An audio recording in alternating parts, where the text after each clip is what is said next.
اس میں تاریخی حقائق کے ساتھ گزرتے ہوئے ہم کوشش کر رہے ہیں کہ ہم کربلا کے اسباب کو جان سکیں، یہ جان سکیں یہ آخر یہ کربلا کا واقعہ کیوں ہوا، کربلا کے واقعے میں کون کون سی طاقتیں کار فرما تھی۔ میں نے آپ کے سامنے کل تک کی جو ہماری گفتگو تھی، جہاں سے بات ختم ہوئی تھی وہیں سے آج شروع کر رہے ہیں۔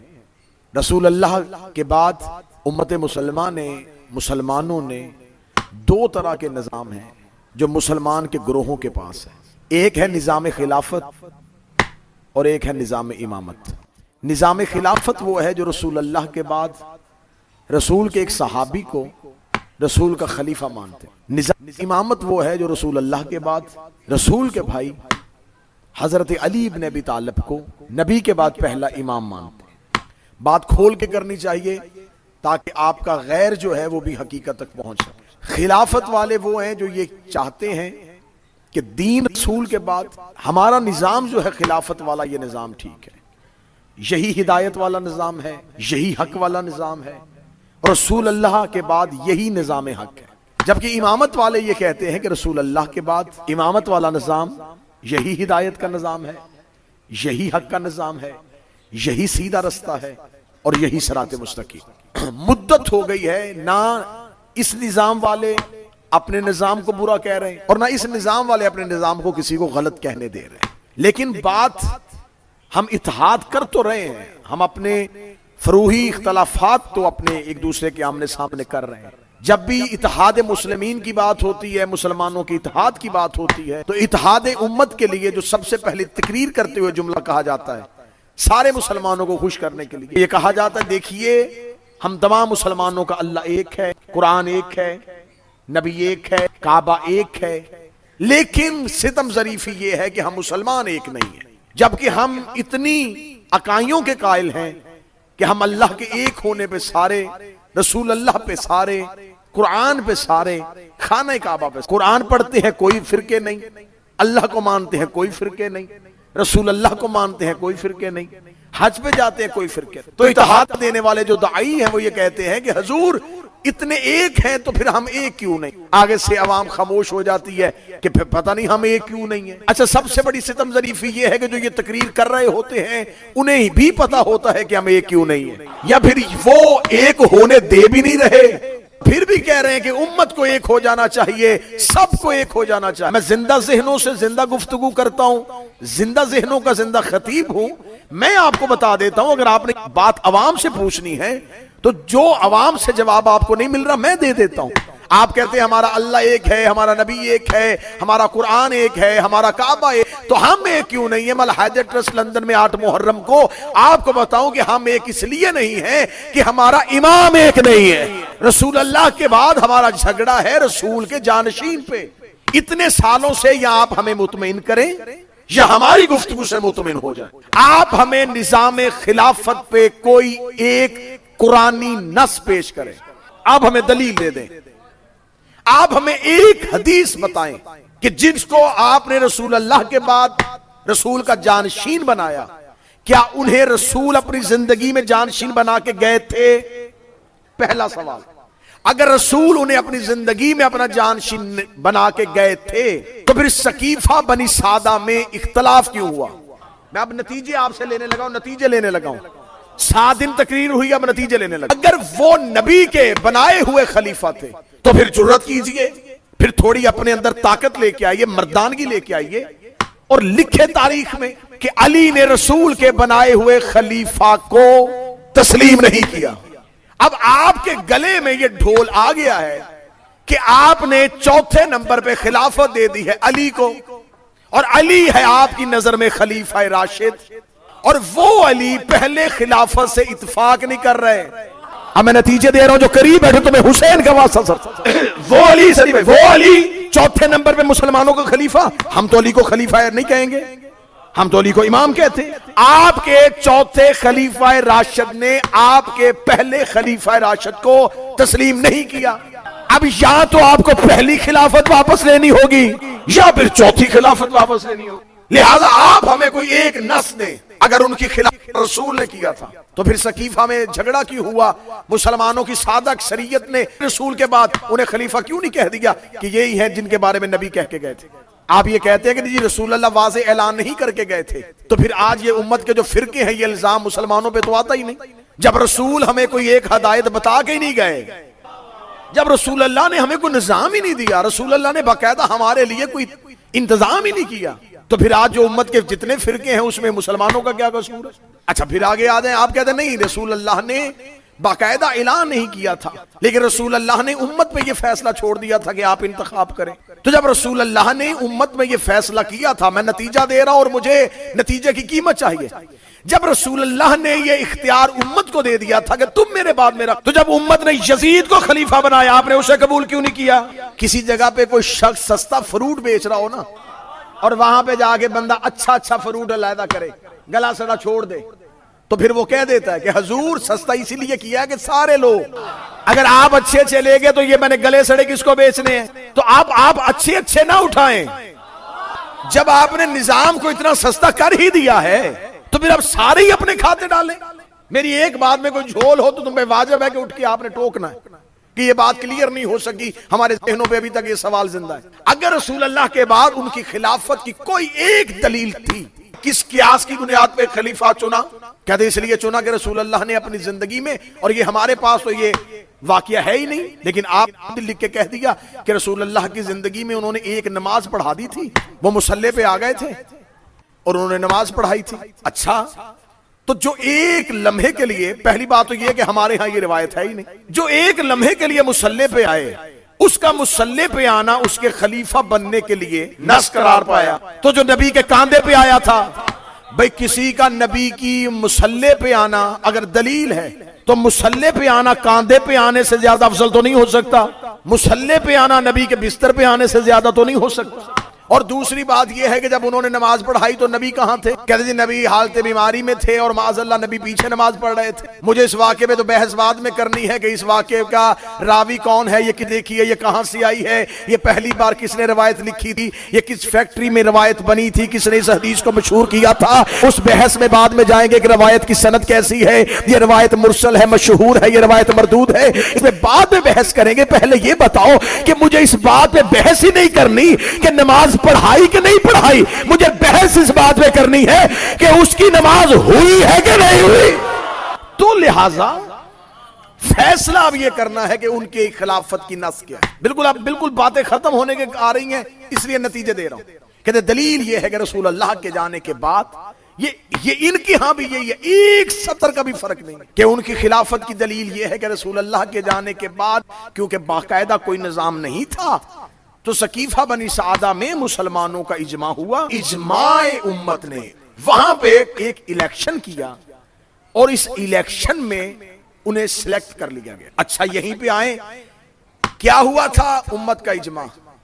خلیفہ کس کا تھا؟ رسول کا۔ اجماع کس کا تھا؟ میں امام حسین کا سب سے چھوٹا سا ذاکر ہوں، میں مجلس میں دیر سے آ جاؤں اور مجمع اکٹھا ہو کے کہے کہ آج ہم پھر فیصلہ کر لیتے ہیں کہ کس کو پڑھائیں، اور ایک اجماع کے ساتھ ایک بندے کو کھڑا کریں اور کھڑا کر کے اسے زبردستی پیچھے سے وہ کہے میں نہیں بیٹھنا چاہتا، کہے نہیں جی آپ بزرگ ہیں، آپ بڑے ہیں، تو آج وہ نہیں آ سکے تو آپ اسے زبردستی کوئی شریر پکڑ کے بٹھا دیں، اب وہ بیٹھ کے کھانسنا شروع کر دیں، تو آپ آگے سے چپ بیٹھے ہیں، بھائی بٹھایا ہے تو پڑھاؤ، تو وہ کہیں لیں صاحب سن لیں، آپ نے مجھے پکڑ کے بٹھا تو دیا ہے، پڑھ میں لیتا ہوں لیکن اگر کچھ غلط پڑھ دوں تو مجھے ٹھیک کر دینا۔ جس نے ہاتھ اٹھایا ہے شہزادی اس ہاتھ کو سلامت رکھے، یقیناً تمہاری نگاہ تاریخ میں ہے تو ہاتھ اٹھائے۔ ارے بات ممبر سے بھی کھول کے بیان نہیں ہو سکتی۔ وہ کھانستے ہوئے کہہ دے کہ حضور پکڑ کے بٹھا دیا ہے، بس آ گیا ہوں، آج مولانا نہیں آئے تو چلو میں کوشش کرتا ہوں میں جتنا پڑھ سکوں، لیکن اگر کچھ غلط پڑھ دوں ٹھیک کر دینا۔ مجمع خاموش ہے کہ چلیں ٹھیک ہے جی، آپ غلط پڑھیں گے تو ہم ٹھیک کر دیں گے، سنائیں کچھ۔ وہ سنانے کے لیے تیار ہوئے تو یہ سامنے سے ایک چھوٹا سا بچہ اٹھا، اس نے کہا جی مولانا آصف الوی جب کل تقریر کر رہے تھے تو انہوں نے سورہ بقرہ کی ایک آیت پڑھی تھی، ہمیں اس کے ضمن میں کچھ باتیں پوچھنی ہیں۔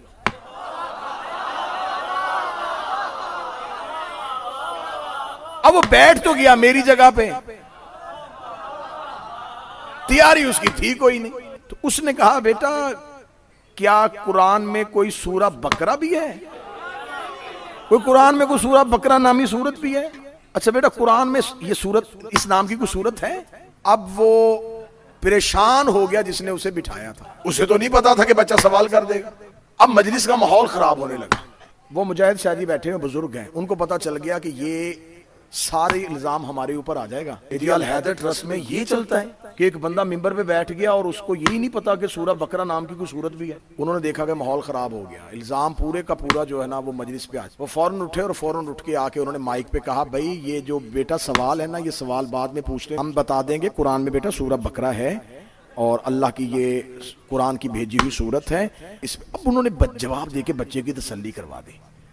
اب وہ جس بوڑھے کو بٹھایا تھا نا اس نے دیکھ لیا کہ مجاہد شاہ جی نے نا فوراً آ کے حالات کو کنٹرول کر لیا۔ آپ چلے گئے تو وہ شاہ جی کو لے کے ادھر جا رہا تھا، ادھر جا کے شاہ جی کو پیچھے مڑ کے کہتا شاہ جی اگر آج آپ نہ ہوتے میں مارا گیا کہ میں جتنی بڑی چول مار بیٹھا تھا کہ میں نے تو انکار کر دیا تھا کہ صورت ہی کوئی نہیں ہے۔ تو شاہ جی فوراً ہاتھ پکڑ کے کہیں گے میں نے بھی عزت تیری نہیں بچائی، بات مجلس پہ آ رہی تھی، کل کو لوگوں نے کہہ دینا تھا مجلس حسین میں جو مرضی ممبر پہ آ کے بیٹھ جاتا ہے، بندے علی سے کہتے ہیں یا علی تو نے بچا لیا، فرمایا عزت تمہاری نہیں بچائی، عزت محمد کی بچائے۔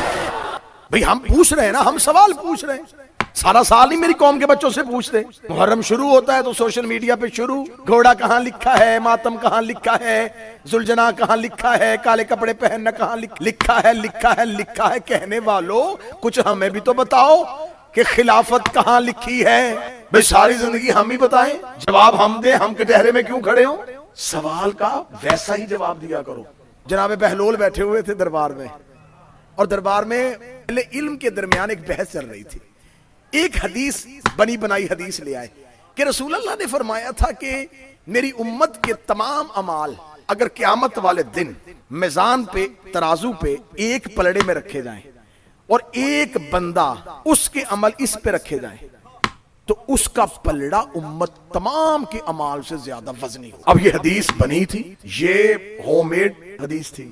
جب یہ حدیث پڑھی تو سارے علماء آپس میں کہنے لگے ہاں ہاں ہاں ہاں میں نے بھی حدیث سنی، ہاں میں نے بھی یہ حدیث سنی، ہاں میرے بات۔ اب ان کے نام لکھے جا رہے تھے کہ اس نے بھی گواہی دی، اس نے بھی گواہی دی۔ مورخ تاریخ لکھ رہا تھا، مورخ تاریخ لکھ رہا تھا، نامہ نگار بیٹھا ہوا تھا نا دربار میں، درباروں میں ہر طرح کا صحافی بیٹھتا تھا، وہ لکھ رہا تھا کہ ایک حدیث پڑھی گئی ہے دربار میں اور فلاں فلاں اس دور کے اس عہد کے علماء نے اس کو آن کیا ہے کہ یہ حدیث نبی کی ہے۔ سب کہہ رہے ہاں ہاں ہے، بادشاہ نے خوش ہو کے کہا چلیں آج الحمدللہ ہم نے ایک دین کا کام کیا کہ آج ایک حدیث پہ متفق علیہ تمام نے اس کو پاس کیا کہ یہ حدیث رسول کی، کسی کو کوئی اعتراض ہے تو پوچھ سکتا ہے۔ بہلول نے ہاتھ کھڑا کر لیا۔ اب بہلول کو پتا تھا کہ اتنے لوگوں نے کہہ دیا کہ حدیث صحیح ہے، جب میں نے کہنا نا صحیح نہیں تو فوراً اتنے مولویوں نے فوراً میرے اوپر قتل کا فتویٰ لگا دینا ہے کہ اس نے اتنے علماء کی توہین کر دی ہے، اتنے دیندار۔ اب میں نے کہا تھا جیسا سوال ویسا جواب۔ بادشاہ نے بہلول کی طرف دیکھ کے کہا اچھا تو آپ کو اس سے اختلاف ہے، آپ کہتے ہیں یہ حدیث ٹھیک نہیں ہے؟ اس نے کہا نہیں حدیث ٹھیک ہے، ترازو ٹھیک نہیں ہے۔ ہائے ہائے ہائے ہائے، حدیث ٹھیک ہے، ترازو ٹھیک نہیں ہے، ساری امت کے عمل ایک بندے کے ساتھ۔ تو آپ ہم سے پوچھ رہے ہیں یہ کہاں لکھا ہے، یہ کہاں لکھا ہے، یہ کہاں لکھا ہے؟ آج ہم پوچھنے بتا دیں کہ آپ نے جو پہلا خلیفہ بنایا یہ کہاں لکھا ہے؟ کہتے جی نہیں، امت نے اکٹھے ہو کے اجماع سے بنا دیا تھا۔ اچھا امت نے اجماع سے بنا دیا تھا؟ خدا قرآن میں کہتا جب اللہ نے پہلا خلیفہ بنایا تھا وَإِذْ قَالَ رَبُّكَ لِلْمَلَائِكَةِ إِنِّي جَاعِلٌ فِي الْأَرْضِ خَلِيفَةً، جب اللہ نے پہلا بنایا تھا تو فرشتوں نے اجماع کے ساتھ اللہ کو جواب دیا تھا اسے خلافت نہ دے، زمین پہ فساد ہو جائے۔ خدا نے فرشتوں کے اجماع کو ٹھکرایا اور کہا چپ، صرف سجدہ کرو۔ اب سر پہ قرآن رکھ کے بتانا جو اللہ اپنی خلافت پہ معصوموں کا اجماع برداشت نہیں کرتا۔ اجماع کی حیثیت کیا تھی؟ کیا وہ جتنے لوگ تھے، جتنے بھی لوگ تھے، کیا وہ سارے کے سارے اسلامی اس پوزیشن میں تھے کہ وہ زمین پہ اللہ کی خلافت کا انتخاب کریں؟ میں نے 2 دن پہلے والی مجلس میں بتا دیا کہ کیسے یہ انتخاب ہوا تھا، زیادہ لمبا واقعہ تو ہم دوبارہ پڑھ نہیں سکتا۔ اب یہ خلافت کہاں ہوئی؟ یہ سقیفہ میں بنی۔ کس نے؟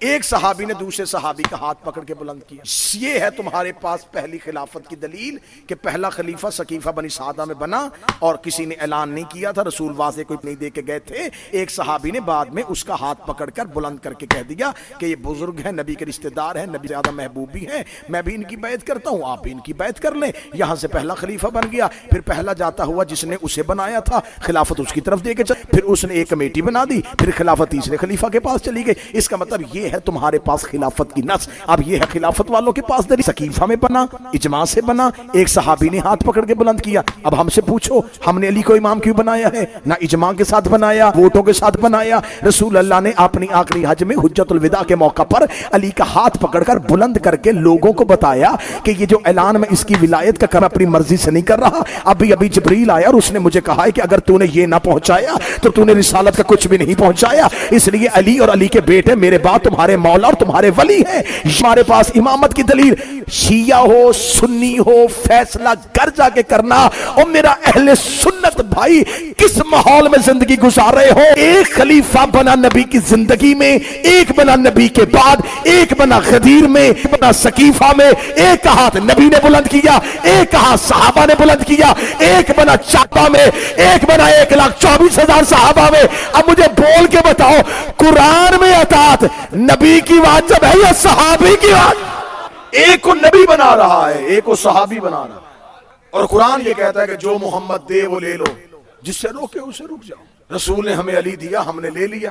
میں 8 محرم الحیدر ٹرسٹ میں اعلان کر کے ویڈیو کیمرے پہ کلپ بنوا کے وائرل کرنے لگا ہوں آپ کی تائید کے ساتھ۔ اب اگر میں صرف اعلان کروں گا اور مجمع خاموش رہے گا تو لوگ کہہ دیں گے یہ صرف اس نے خود اپنا کیا، اس کے مجمع کی سے تائید نہیں تھی۔ حیدر ٹرسٹ میں یہ قرارداد پاس کرواتے ہوئے یہ اعلامیہ پوری دنیا کو سنانے لگا ہوں، لا الہ الا اللہ محمد رسول اللہ علی ولی اللہ۔ مجھے خدا کی سچائیوں کی قسم ہے، اگر خم غدیر پہ رسول حضرت ابو بکر کا ہاتھ بلند کرتے ہم انہیں خلیفہ مان لیتے۔ اگر رسول اعلان کرتے خدا کی قسم ہم مان لیتے۔ ہمیں کیا مجبوری بنی تھی کہ ہم کسی کا انکار کریں؟ رسول اللہ نے بلند ہی نہیں کیا، رسول نے کہا ہی نہیں، حکم ہی نہیں دیا۔ ماتم کرتے ہیں شیعہ بدعت ہے۔ بدعت کیوں ہے جی؟ اچھا تو مان گے نا جو نبی کی زندگی میں نہ ہو وہ بدعت ہوتا ہے؟ جو ہاتھ نیچے ہے یار آپ کیا سننا چاہ رہے ہیں؟ یہ گھوڑا نکال دے نبی کی زندگی میں تو تھا ہی نہیں، ماتم کر دے نبی کی زندگی میں تو تھا ہی نہیں۔ اچھا جو نبی کی زندگی میں نہیں ہوتا وہ نہیں مانتے نا، تو یہ نبی کی زندگی میں خلیفہ تھے ہی نہیں۔ بھئی آپ ہمیں بتائیں، آپ ہمیں منوا لیں، دلیل دیں، ہمیں مان لیں۔ جہاں دلیل نہیں ہوتی وہاں گالی وہاں گولی۔ جب دلیل ختم ہو جاتی ہے، جب علم کا دروازہ بند ہو جاتا ہے، جب ہدایت ہی نہیں ہے، ہم آپ پہ سوال کر رہے ہیں، ہم ماننے کے لیے تیار ہیں، بھائی دلیل دے دیں۔ ہمارے پاس دلیل ہے امیر المومنین اور ان کے بیٹوں کی، اور 1.25 لاکھ صحابی موقع کے گواہ، سلیکشن سے بھی اور الیکشن سے بھی۔ سلیکشن اللہ نے کی غدیر میں، 4تھے نمبر پر الیکشن ہوا، پھر علی الیکٹ ہو گئے۔ لیکن علی والے الیکشن میں اور پہلے الیکشنوں میں فرق تھا۔ علی فارم 47 سے آئے تھے، میجورٹی مان رہی ہے۔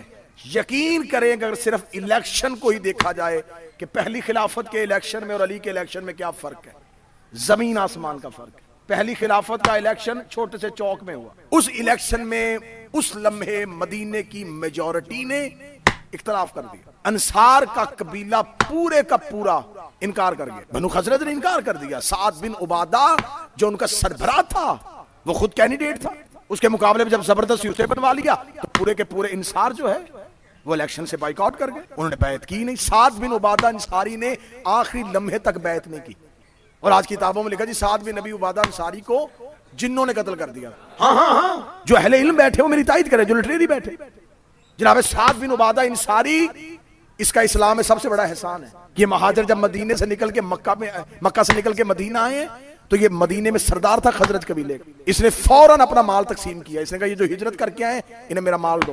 یہ روزانہ لوگوں کو کھانا کھلاتا تھا۔